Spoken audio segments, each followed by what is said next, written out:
The Plague and the Parish, an invitation to the churches. Pope Francis said last year that we are not living through an era of change, but a change of era. We are entering a new chapter in the history of the world and of the church. In order to act effectively and faithfully, it is good to understand what those changes are and how it is different to what went before. These changes have been building for a while. In the era of globalization, the previous chapter, it was assumed that borders and place would matter less and less as technology, knowledge and trade dissolved restricted barriers. Transferable skills were the key to success in the knowledge economy, and university degrees were the means to achieve social mobility. The future was for the educated, and the working class were viewed as left behind in the faraway towns by forces beyond their control. They were an evolutionary casualty in their inability to adapt to the changes that globalization demanded. It was assumed that the future would be like the present, only more so. Technology, mobility, and transferability would intensify these changes indefinitely. This would be underpinned by a legal framework that upheld the priority of individual and property rights. Place, democracy, tradition, faith, community, and class did not really matter anymore. The internet, global corporations, and new media would combine with frictionless trade in an increasingly integrated global economy to provide peace and prosperity that would benefit everyone. If in doubt, do another degree. But it's not turning out that way. It turned out that democracy was not dead, that the abandoned people in the neglected places had something to say about how they were treated in the era of globalization. Something to say about loss, grief, and rage. And their vote mattered more than people thought it would. And the most shocking thing of all, it turned out that it was conservatism and not liberalism that was shaping the future. The coronavirus has intensified all of this. Nation states have a greater ability to act in combating it and workers are more visible and respected than they have been for decades.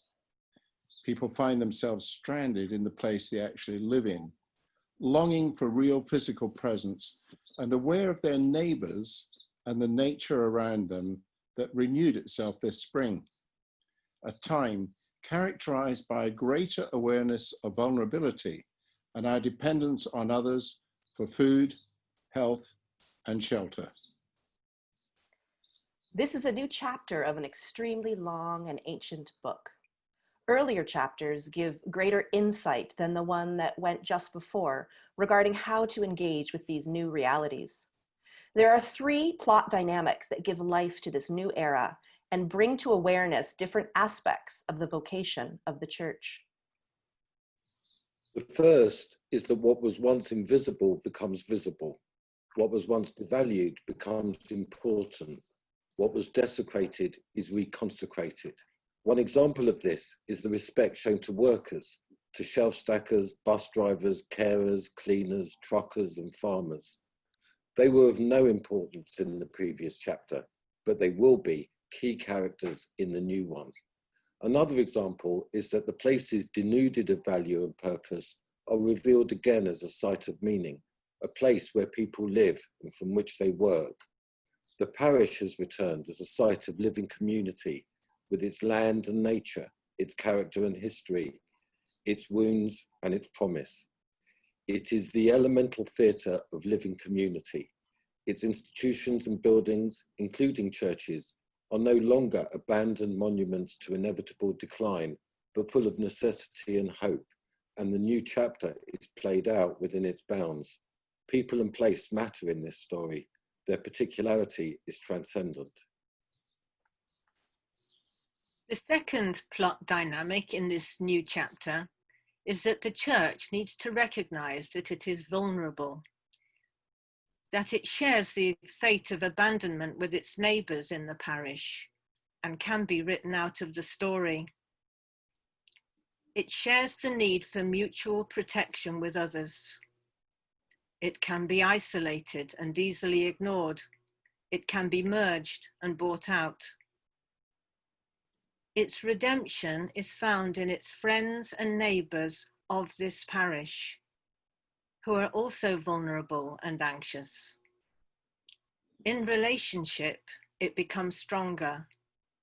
In doing things together, it brings meaning to locality. It rewrites its history.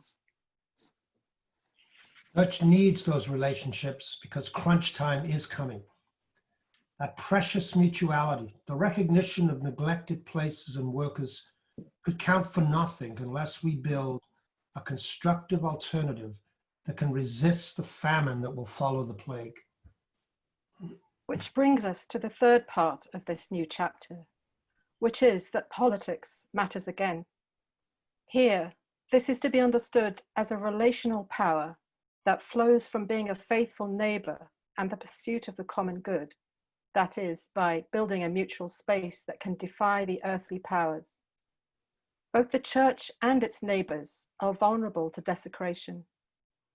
The state has coercive power and the market money power, but there is a relational power in a faithful neighbourhood which evokes a new politics.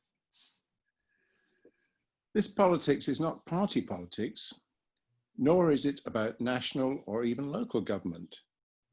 It is not calling out enemies on Twitter.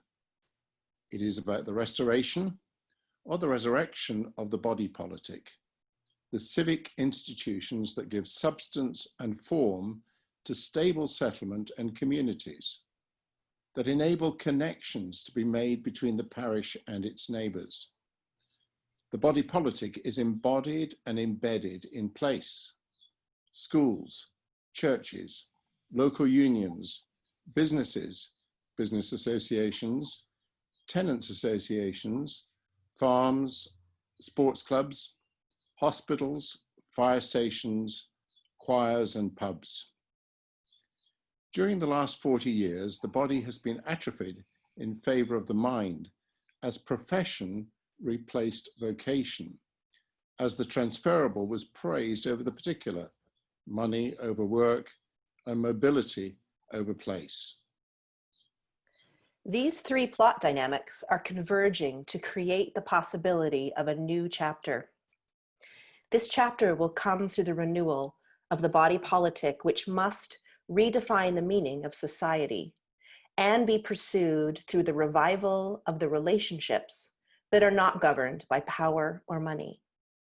It is a chapter that must address how we limit the damage to civic life by building up civic immune systems, an institutional ecology that will sustain belonging, place, and meaning, all these human forms of association. We must write this chapter because the body politic is emaciated. The church, which should be at the heart of this new chapter, also finds itself reduced and in need of renewal. Vulnerability is pervasive. It defines the time of the virus. All are uneasy and unsure of where they fit into the new settlement. All are wrestling to understand the kingdom to come. Right now, virtually every aspect of the local economy is on life support. Part of the unique vocation of the church as sign and foretaste of the kingdom is to participate in restoring the body politic, to revive the old bones so they can walk again. This is the task, the new chapter that is waiting to be written. The church must not enter this vulnerable space in order to seize power, but to resist it, to hold capital and the state to account in their tendency to centralize and concentrate power, and to commodify human beings and the natural world. In writing this new chapter, the church is called upon to uphold and defend fellow local institutions with whom it has built a relationship of trust, in defiance of capital recouping its losses and the state administering the debris. In moving from host to neighbour, in recognising its own vulnerability and those of others, the people of the Church can take a lead in extending the hand of friendship and building the common good between previously isolated or estranged interests. Civic calling of the Church in the world is to preserve the sanctity of creation itself, which is human beings and nature, which can never be owned by the worldly powers and used at their discretion. The parish commune is that set of relationships that eludes their control, the kingdom of God. In joining with others to write this new chapter, the Church fulfills its mission by acting in the world to ensure that God's creation is not desecrated, and in a fallen world, to ensure that love is the end and goal of human society, that it is preserved in the actions of people in relationship, at home, at work, and in community. The preservation of love in faithful human relationships is the calling of the Church as a civic institution. It passes on that inheritance to each generation, and it is beyond price. It is its gift to all people. The beliefs and practices bring redemption, but the actions of the Church in the world as a civic institution have the ability to disarm the inhumanity of capital and state through relationships. And this can only be done alongside other vulnerable institutions, also in fear of capture and effacement.